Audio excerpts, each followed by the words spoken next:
E no assunto de hoje nós vamos falar da campanha Pequenas Corrupções, Diga Não. Olha só, furar fila, colar na prova, aceitar troco errado, apresentar atestado médico falso, bater o ponto do colega, entre tantas outras práticas comuns, é imoral, ilegal ou antiético? Qual é o seu ponto de vista sobre o assunto?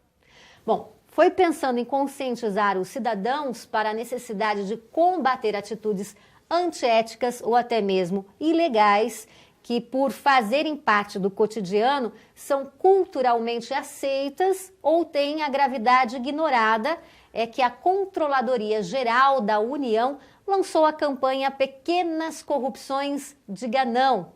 Em fevereiro deste ano, a campanha, composta por 10 mensagens, teve grande repercussão no Facebook.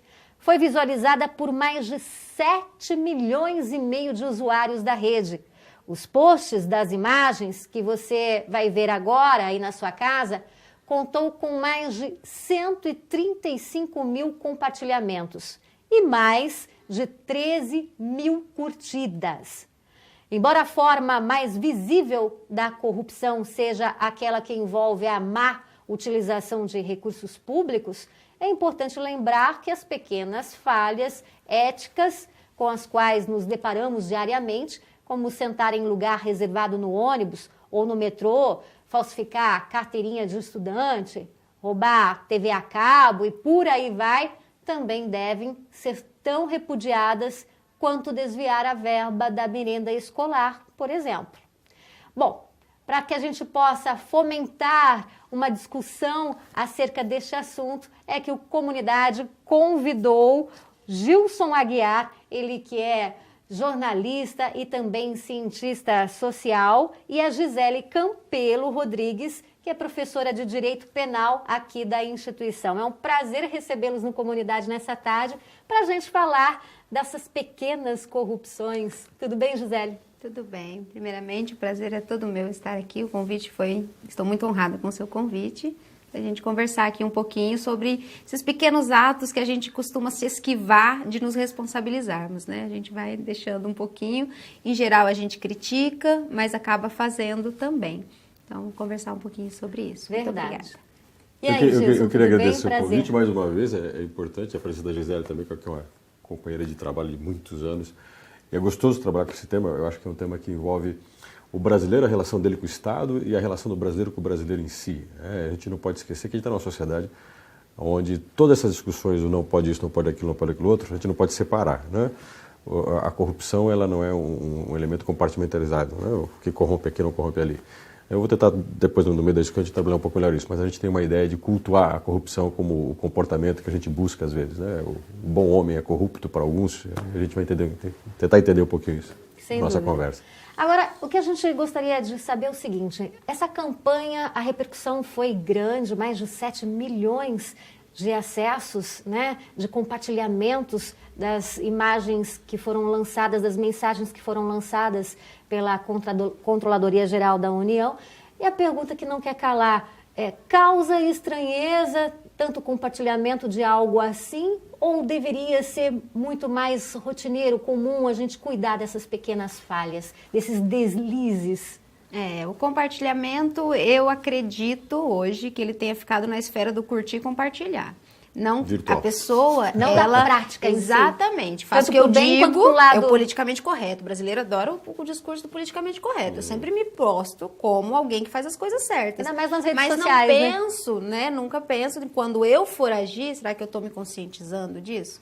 Então, são atos simples que o compartilhar aí realmente tem um efeito? Tem, é claro que é positivo essa discussão, mas eu não acredito que ela tenha esse efeito de, pensou assim, a pessoa que compartilhou pensou, o que eu estou fazendo? Porque, em geral, no Facebook, na mídia, a gente compartilha sem nem raciocinar, as pessoas vão curtindo e compartilhando. Mas a intenção da campanha é muito boa, né? Porque a gente costuma buscar corrigir o próximo e daquilo que é muito grave. Né? Numa analogia aí, a gente não tem coisa pequena ou coisa errada. O errado, o antiético, ele é antiético. A gente só quer condenar o de mais gravidade. Eu só quero que a corrupção agora do PT, do mensalão, seja punido. Mas se eu pego o troco a mais, e a sociedade, ela vai aceitando essas práticas rotineiramente. Então, o que me chamou, eu fui pesquisar quando você me convidou, e o que me chamou a atenção é que não são práticas simples. Eu pensei que eu fosse encontrar ali mais condutas mais simples, como o furar fila realmente, ou sentar ali no lugar, né, reservado para gestante, reservado para o idoso. Mas eu estranhei de verem crimes mesmo ali, tipo, diga não a pequenas corrupções, mas que são crimes. Por exemplo, tentar subornar o guarda é um crime de corrupção ativa que tem uma pena altíssima. É só o tentar mesmo, precisa conseguir.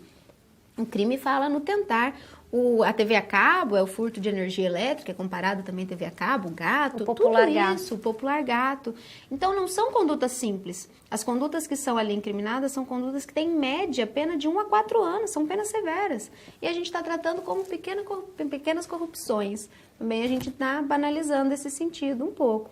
Então, só falando aqui, continuando, esse sentido da ética com o direito, que aí é o que eu trabalho mais com meus alunos de primeiro ano, a ética, o direito é parte da ética, ele é uma ciência ética, uma ciência que regula condutas, mas uma ciência que, na teoria do Jelinek, a gente teria que trabalhar no direito mínimo ético. O direito teria que tratar só daquilo que é muito grave. Só que, quanto menos ética uma sociedade, mais o direito tem que intervir. E aí a gente brasileiro reclama que tem lei demais.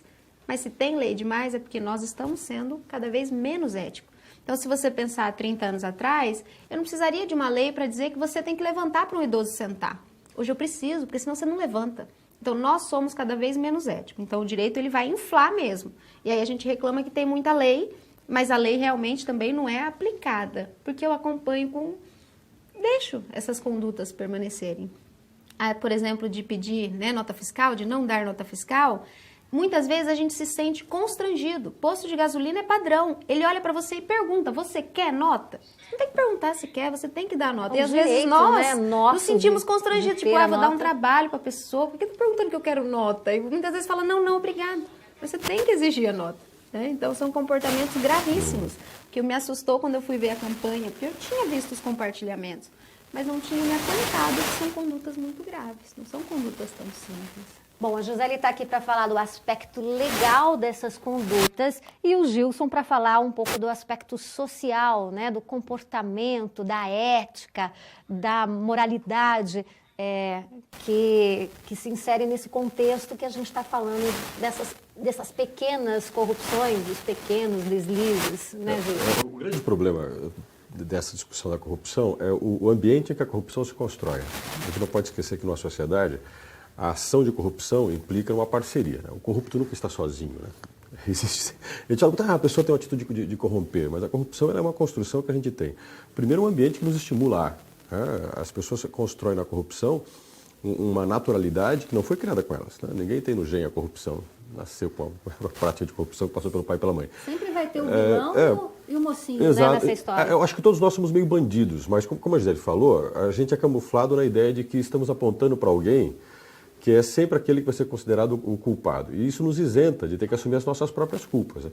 O mensalão implica que nós queremos que sejam presos todos aqueles que desviaram recursos públicos ou usaram o poder de forma abusiva. Mas eu não vou pedir eu não vou dar nota fiscal, eu vou sentar no lugar em que o idoso deveria sentar, eu vou colar na prova, porque os olhares não estão, né, sobre mim. No Brasil tem muitos desses problemas. A gente discute muito mal alguns problemas no Brasil, que se você fosse procurar os verdadeiros culpados, você ia ter um susto de quem são aqueles, por exemplo, que oferecem bebida alcoólica para os filhos. Os jovens estão bebendo cada vez mais, mas todo mundo se esquece que o primeiro gole é dado pelo pai e pela mãe. Aonde que o filho aprendeu a beber? Em casa. Aí você fala, poxa vida, né? O pai e a mãe falam assim, poxa, meu filho ficou um bêbado, assim, quem deu o primeiro copo foi você. Então, a gente tem um pai que corrompe um filho, e depois o pai se assusta e fala, como é que meu filho se corrompeu?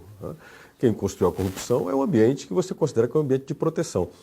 E no país tem outras questões que são fundamentais no mundo todo, né? Que é um problema que não é só brasileiro. A corrupção cresce muito por uma particularização do que nós chamamos das relações coletivas. Como é que essa particularização ocorre? A Gisele colocou muito bem, né? Por que agora eu sento no banco do idoso no ônibus e o idoso fica olhando para mim e fala, você não vai sair daí? Eu falo assim, não, dane-se. Porque tem muito idoso. E porque tem pouco banco. E porque a gente está preocupado muito mais em chegar onde a gente quer e não saber que um dia a gente vai ficar mais velho. Essa discussão acaba corrompendo a função do que é a terceira idade para nós. Mas é uma questão também de respeito, valores, né? É porque o culto a esses valores, eles não são fáceis. A gente fala, cultar os valores é uma coisa que a gente aprende, por exemplo, de que tem que respeitar os mais velhos. Depende do que é ser velho, né? De repente, respeitar o mais velho implica qual é a função do velho. A gente não gosta do velho, a gente tem inclusive colônia para idoso, né? A gente quer ver o idoso longe. O grande problema na sociedade hoje, eu acho que quando a questão de ética, que a Gisele fala muito bem, é qual é a função social, por exemplo, da minha relação com o Estado. Qual é a função social que eu tenho dentro da profissão que eu estou atuando? Qual é a função social da nota fiscal? Por que a gente tem que organizar um ambiente em que se tem que respeitar o produto que é legalizado, o produto que paga imposto e o produto que é pirata? Por que eu não posso comprar? E eu também não posso esquecer que eu tenho um Estado, que eu estava comentando até com a Gisele antes de entrar aqui, que é um Estado que tem uma história de ser um Estado autoritário, de querer sempre intervir na minha vida e prejudicar minhas relações. O Estado está sempre cobrando mais impostos, o Estado cobra um imposto de uma Bélgica, cobra um imposto de uma Alemanha e me dá um serviço de uma África. Eu olho para esse Estado e falo, por que eu tenho que pagar um imposto se eu não tenho serviço? Então eu vou corromper. Eu vou sair de uma ação de confrontar o Estado, a Gisele colocou muito bem hoje, quando nós estávamos aqui um pouquinho antes da entrevista, eu não vou ter um movimento organizado para transformar o Estado em alguém que me represente, diminuir os impostos, exigir que o Estado cumpra a sua função. Eu vou agir da minha maneira, que é uma maneira cultural. Eu vou resolver o problema através de uma forma bem particular. Eu vou corromper. A corrupção tem um ambiente construído de forma muito promíscua, que vai do pai à mãe. Se deixa corromper pelo sistema. É porque eu quero atender meu levar. interesse. Eu quero atender meu interesse. Porque como eu quero atender meu interesse, eu tenho meios para isso, eu vou utilizá-los. E numa sociedade como a nossa, hoje em dia, a particularidade é fundamental. Usar da minha forma para resolver o meu problema. Se vai ferir os outros ou não, isso é meio que secundário. E a corrupção aí tem um campo fértil para crescer. Bom, a gente quer aqui citar algumas dessas situações colocadas pela campanha, e convém aqui a gente mencionar que o CGU, né, Controladoria Geral da União, é o órgão que fiscaliza o governo, né? E que cobra transparência realmente, né? Então a gente vai colocar algumas situações e a gente vai discutir sobre elas, né? O que é ético, o que é moral, o que é ilegal. Mas isso no próximo bloco. Então não saia daí que a comunidade volta já já. Estamos de volta com a comunidade desta terça-feira e hoje no Assunto a gente está falando da campanha aí que ganhou grandes proporções nas redes sociais, a campanha lançada pela Controladoria Geral da União, que é Pequenas Corrupções de Ganão. E para isso a comunidade convidou duas pessoas de peso, né? A Gisele Campelo Rodrigues, que é professora de Direito Penal aqui da instituição, e o Gilson Aguiar, que é cientista social, jornalista e também atua na área de Direito dando aulas. Eu gostaria que vocês, a gente estava conversando no bloco anterior sobre algumas situações que foram colocadas nesta campanha e que vocês falassem do aspecto legal e do aspecto moral e ético, né? O Gilson como cientista e você, Gisele, falando sobre o aspecto legal dessas situações. Colar na prova. A gente sabe que colar na prova... É um problema. Como professor... Não é crime. Não é crime. Não é crime. Não é nenhum ilícito. Mas é imoral, Gilson? Imoral porque quando você tem que tipo de cola você faz, né? A cola muitas vezes pode ser resultado de uma prova mal elaborada e acaba a cola se transformando no instrumento que o aluno tem para respondê-la. Então você tem um ambiente, né, que às vezes promove ao outro a cola. Como você também tem aquele que está roubando a produção intelectual do outro, né? Mas também tem o outro que às vezes colabora para esse tipo de coisa, né? Que facilita, né? Nós facilitamos. Por isso que a gente fala, o ser humano que cola, ele aprendeu a cola na escola. Então a escola é o lugar onde se aprende a colar. E tem aquele ditado popular que quem cola não sai da escola, exatamente. Né? Quer dizer, no Brasil pode até ser uma regra, porque também na escola se aprende coisas que deveria, às vezes, né? Dentro dessa concepção da cola, eu acho que o mais fantástico é por isso que é moral e não ético, né? Que eu pirei também como ferir a moral, porque a moral, ela cuida também daquilo que você faz para você mesmo. Porque a cola, a única pessoa que você está sabotando é você mesmo. Não é o professor, como você pensa, você consegue colocar mas o você colega em maus se engana. lençóis. Mas você está se enganando sobre o que você está buscando ali.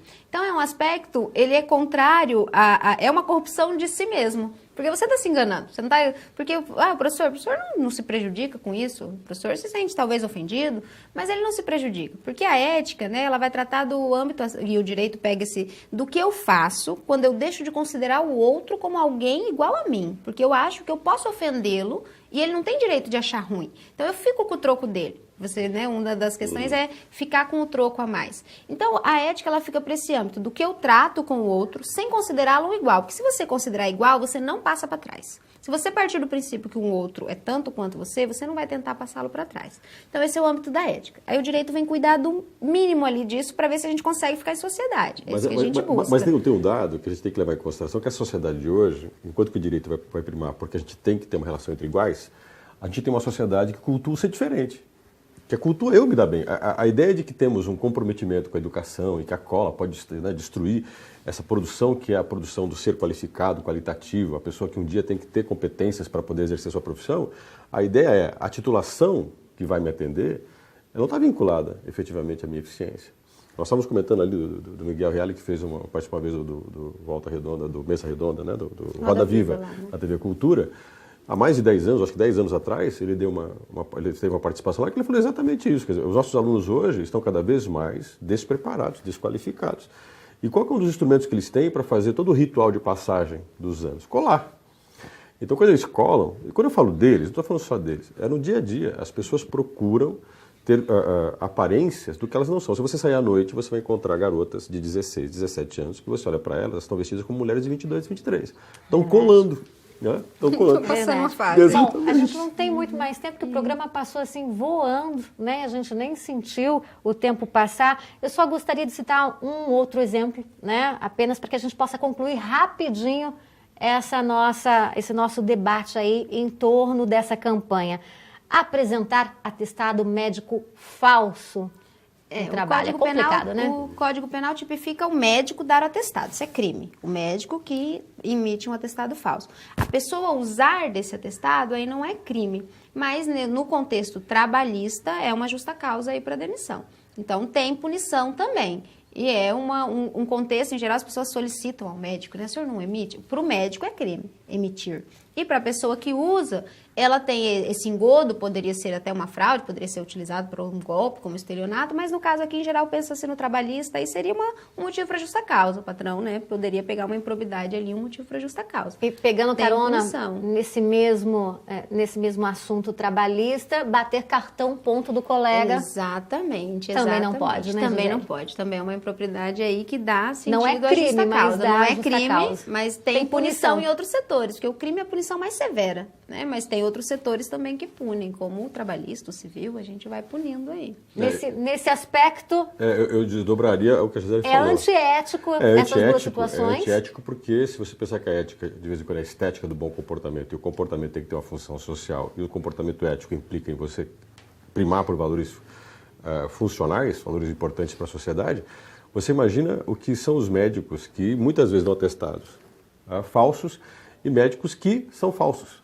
que você vai matar um monte de gente também. Então, se você colocar na sequência as corrupções, vai desde a faculdade que deu o diploma, a disfunção da medicina, e eu diria que a corrupção é bem maior do que isso. Quer dizer, se a gente for pensar na corrupção que gera toda essa sociedade que a gente tem, é uma atitude, um enfrentamento que vai da campanha como essa, que a gente está discutindo, a campanhas muito maiores, que a gente tem que pensar no dia a dia. A gente, de vez em quando, contribui para ela e acha que não está contribuindo, mas contribui. Olha, a gente falou de 10 mensagens inicialmente, mas, na verdade, a campanha ganhou muito mais proporção do que isso, que foram, inclusive, circularam outros novos posts, né?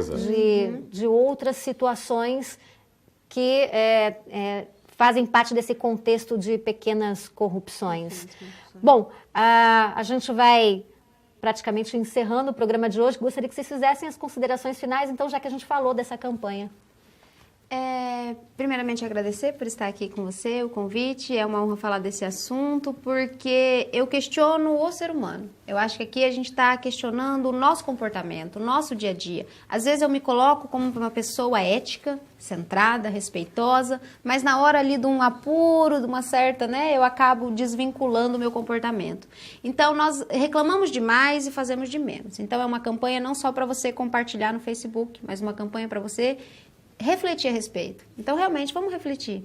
eu estou agindo e sempre pensar no outro. Se você considerar o outro, você não passa ninguém para trás. Isso é um princípio básico. Se as pessoas se tratassem assim, eu não precisar de tanta lei, não precisar de cadeia. E se eu respeitasse o outro, o que ele é e o que ele tem, eu me manteria, né, dentro desse tratamento ético com o próximo. Então, é um assunto extremamente edificante. É uma prestação social mesmo que a gente tem que discutir. Sem dúvida, Gilson. Eu também agradeço muito. É muito gostoso conversar sobre temas dessa forma. Acho que faz falta as pessoas poderem compreender que a corrupção que elas praticam, ou as grandes corrupções, elas estão entrelaçadas numa sociedade que tem gerado um ambiente muito preocupante demais para promover o ser humano que já começa a corromper por ele mesmo, né, suas funções, suas obrigações, a responsabilidade que ele assume perante outras pessoas que ele não cumpre.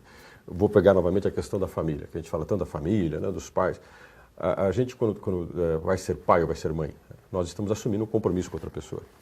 E esse compromisso implica em a gente abrir mão de certas coisas nossas. E, entre outras coisas também, pensar que você tem que olhar para o futuro. Né? E as pessoas hoje não olham para o futuro, já olham para o imediato. Então, corromper, para mim, é essa sociedade que estimula muito o imediato e apodrece um pouco essa ética que deveria ser voltada mais ao sentido futuro das pessoas. E vamos receber os reflexos disso. Aquilo que a Gisele falou é verdade. As consequências é como de quem cola. O prejudicado é quem está colando. E a gente acredita que não. Né? Que corrompendo, sendo esperto, se dando bem no imediato, vai dar tudo certo. Quem tem uma forma de agir inspirada no imediatismo, só vai encontrar imediatismo na vida. Então você se prepare, porque você vai encontrar o seu espelho pela frente e vai ter que conviver com ele. É verdade. Olha, muito obrigada pela participação de vocês aqui no Comunidade de hoje. A gente vai encerrando o programa.